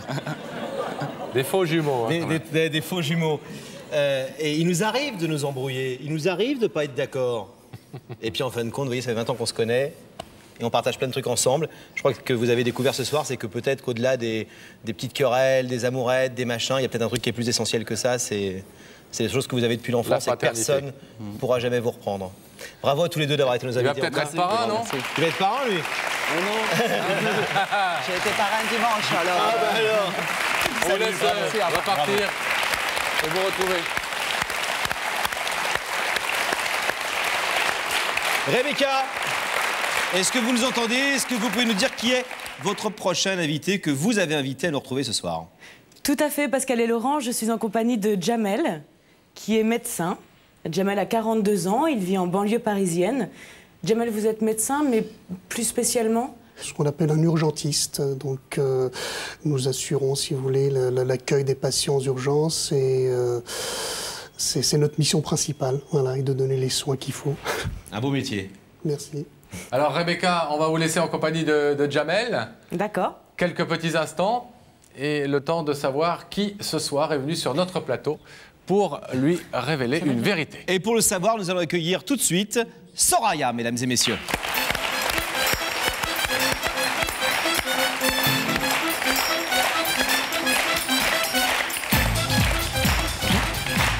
Bonjour Soraya. Bonsoir Soraya. Bonsoir. Ça va bien? Oui. Ouais. C'est normal. Un peu stressée. Qui est Jamel que l'on vient de voir aux côtés de Rebecca, cet urgentiste médecin sauveur de vie? C'est une personne qui m'a sauvé la vie il y a 18 ans. Il y a 18 ans? 18 ans, j'avais 10 ans et demi. Ce qui s'est passé, c'est que je jouais dans un bâtiment en construction avec mes frères et mon cousin et des amis. Et c'était un bâtiment en construction sans clôture d'interdiction ni rien. Et puis, on est allé jouer dedans et je suis tombée du 6e étage jusqu'au rez-de-chaussée. Une chute de 15 mètres, une quinzaine de mètres, 18 mètres. Une chute de 18 mètres dont vous êtes sorti miraculeusement sauf que vous étiez coincé. Et si Jamel n'avait pas été là ce jour-là, eh bien, on n'aurait pas le plaisir de vous recevoir ce soir. Voilà.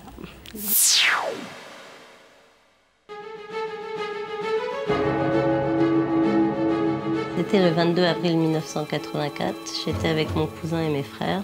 On avait réussi à rentrer dans un chantier désert. On voulait juste faire un cache-cache dans un immeuble.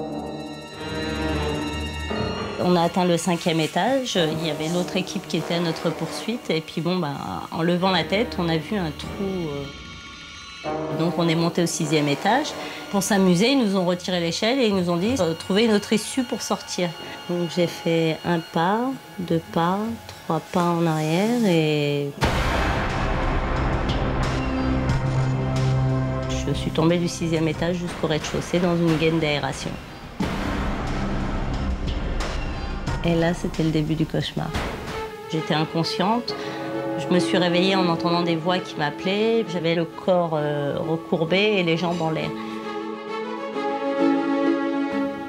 Une fois que les secours sont arrivés, donc ils m'appelaient, ils me disaient de leur parler. J'avais beaucoup de mal à rester éveillée. Je pensais que j'étais morte. Personne ne peut entrer dans ce trou, mais parmi les sauveteurs, un jeune interne profitant de sa minceur parvient à s'y introduire. J'ai senti une main me toucher et quelqu'un me parlait. Et de là, j'ai vu le visage de mon sauveur qui m'a pris dans ses bras, qui m'a sorti. Puis il m'a dit, ça y est, c'est fini, t'es sauvé. Pour moi, ce qu'il a fait, c'est ce qu'on peut faire de plus beau au monde, sauver la vie d'une personne. Une chute de 15 mètres, Soraya est sauvée par miracle. Une vie qui continue, un bonheur construit année après année, mais toujours la même idée qui l'obsède. Mettre à nouveau un visage sur ses mains qui l'ont fait renaître. Ce soir, Soraya a rendez-vous avec son ange gardien.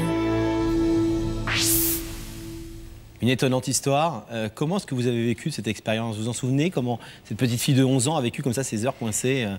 Sur le coup, j'ai cru que c'était terminé, que j'étais morte, que la vie s'arrêtait là pour moi. D'ailleurs, pendant la chute, j'ai revu quelques extraits de ma vie. Votre courte existence. Ma courte existence, exactement. Et donc, pour moi, c'était fini. J'avais peur, j'étais dans le noir, il y avait beaucoup de poussière.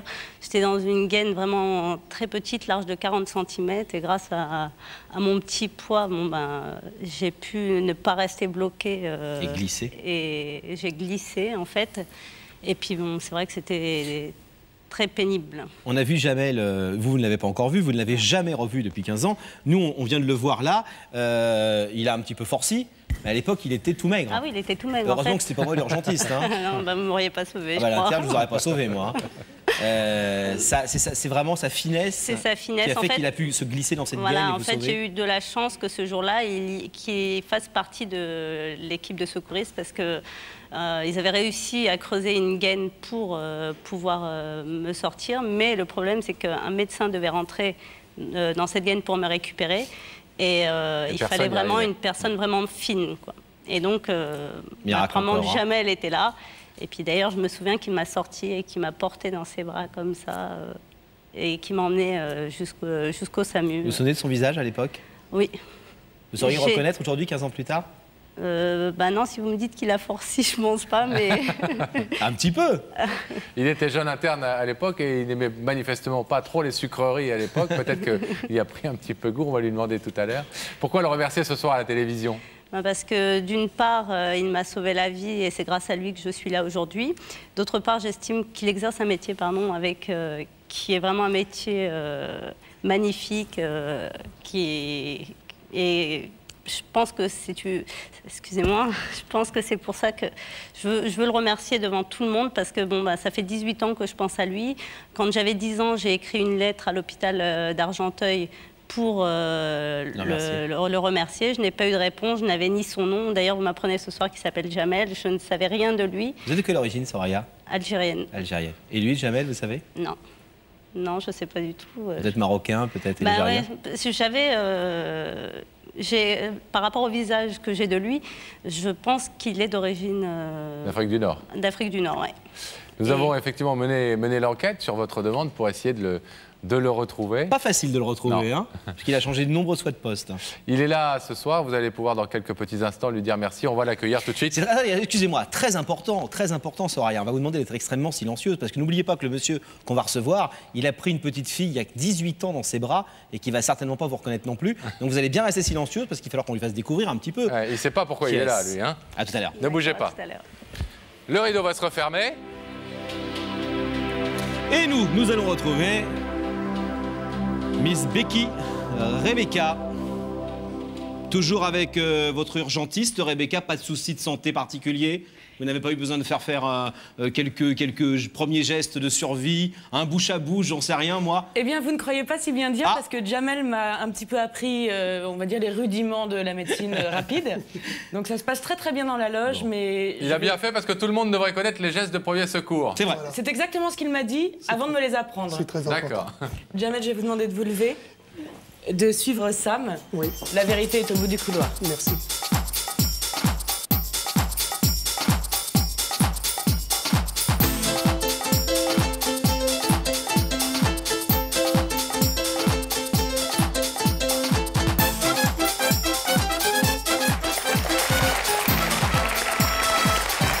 Bonsoir docteur.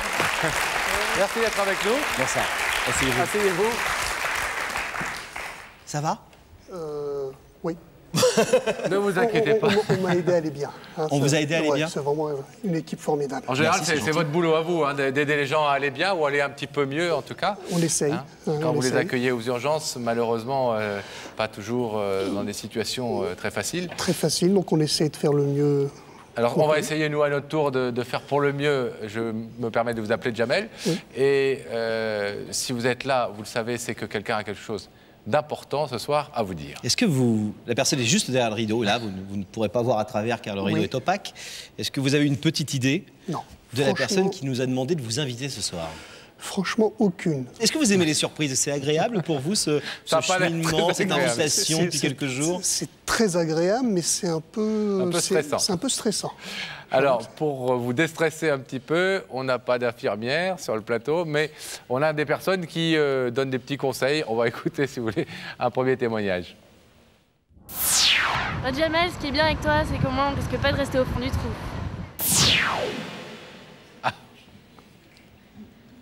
Est-ce que vous êtes du genre, Jamel, à laisser les gens au fond du trou et à ne pas les sortir de leurs problèmes? Non, c'est pas mon tempérament. J'aime plutôt... j'aime aller jusqu'au fond des choses et essayer d'apporter ce que je peux à des personnes qui sont justement dans la détresse. Vous êtes plutôt du genre à agir et à réfléchir ensuite, enfin, même si vous réfléchissez, votre métier vous oblige à agir en réfléchissant, mais plutôt à aller là où votre cœur vous porte et à faire ce que vous... Oui, c'est un peu ça, oui. À pas baisser les bras, en tout cas. Non, c'est pas mon tempérament. Un deuxième avis, un deuxième témoignage pour le docteur, tout de suite. Dis-moi, Jamel, il n'y a pas besoin d'être costaud pour être un super-héros. Ah, ça pose une vraie question, Jamel, qu'on aimerait vous poser avec Pascal. Vous avez quel âge? 42 ans. 42 ans. Vous aimez bien manger? Ah oui, comme tout le monde. Vous êtes de quelle origine? Marocaine. Marocaine. Au Maroc, on aime manger, hein? Oh oui, c'est quelle ville au Maroc? Je suis né à Oujda. Hein? Et vous avez toujours eu cette... les Marocains sont plutôt des gens comme ça? Non. Est-ce que vous étiez plus mince, plus svelte? Donc si vous voulez... Enfin, vous n'êtes pas mal, hein, aujourd'hui. Là, je commence à situer un petit peu l'histoire. C'est vrai qu'à l'époque, il y a un peu plus de 20 ans, j'étais beaucoup plus mince. Comme Laurent. Enfin, Laurent, il était plus mince aussi il y a 20 ans. Non, c'est vrai. Et effectivement, je pense que c'est un rapport avec le SAMU. Ah, on va voir tout de suite. Est-ce que vous voulez savoir, parce que vous avez le droit de ne pas vouloir savoir qui est de l'autre côté du rideau, alors est-ce que vous voulez ou non le savoir? Et comment je veux savoir? Et comment? Alors je vais vous demander, Jamel, de regarder l'écran et on va faire apparaître en régie le visage de cette personne qui est venue vous parler dans l'écran au-dessus de vous.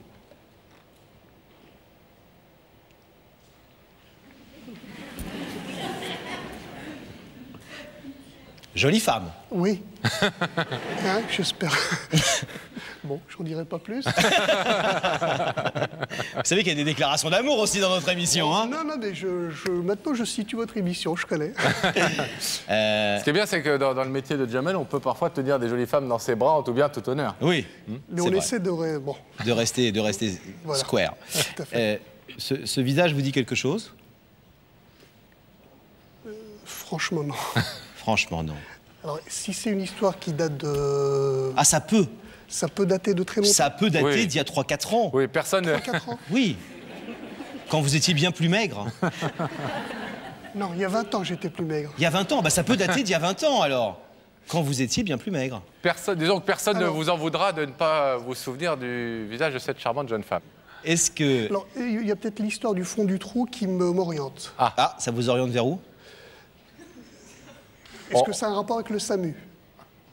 Ça, il n'y a que la personne qui est là-haut qui peut vous le dire. Certainement pas Pascal et moi.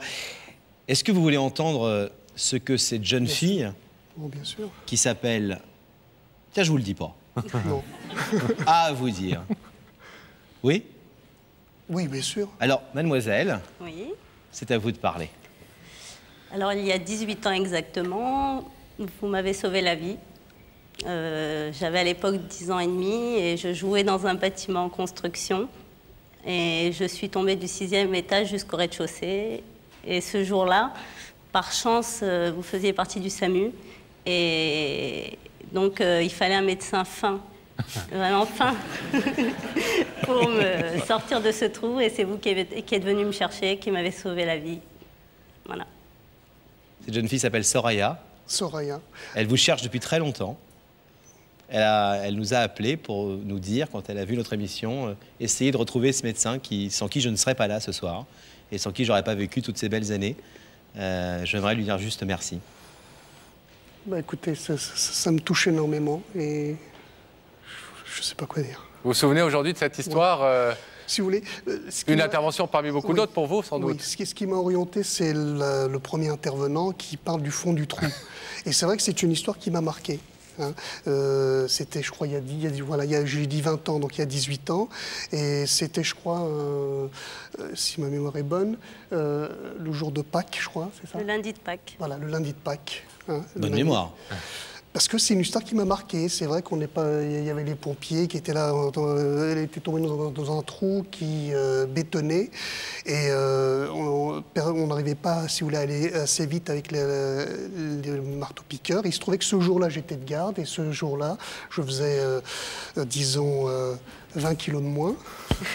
Et je suis passé dans le trou pour aller chercher Soraya.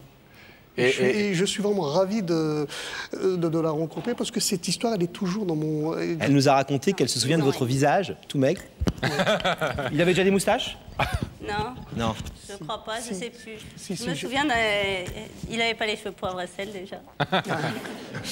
Mais ce qu'il faut dire, parce qu'on parle aujourd'hui tous ensemble, et on en est bien ravis d'ailleurs, de cette histoire avec beaucoup de plaisir, beaucoup de bonheur et de sourire, mais sans votre intervention et sans la chance qui a fait que vous étiez suffisamment mince pour rentrer effectivement dans ce trou, eh bien, Soraya ne serait pas ici sur ce plateau ce soir. Vous lui avez vraiment sauvé la vie, car à quelques minutes, sans doute près, elle était en danger de mort. Oui, c'est le destin qui a voulu ça. Eh bien, le destin, Soraya a voulu le remercier, et puis vous remercier aussi, Jamel, ce soir, 18 ans après. C'est ça qui est beau, je veux dire. Et moi, ça me fait très, très, très plaisir de la revoir aujourd'hui, c'est vrai. Et surtout que c'est devenu une très belle femme. Elle vous a cherché longtemps. Ce soir, eh bien, grâce à Il y a que la vérité qui compte, vous êtes réunis. Je vais vous demander de vous lever et d'aller la rejoindre de l'autre côté de ce rideau qui va s'ouvrir. Naturellement. Bien évidemment. Allez-y.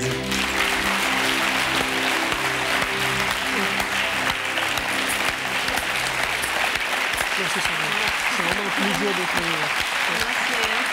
Merci à vous deux.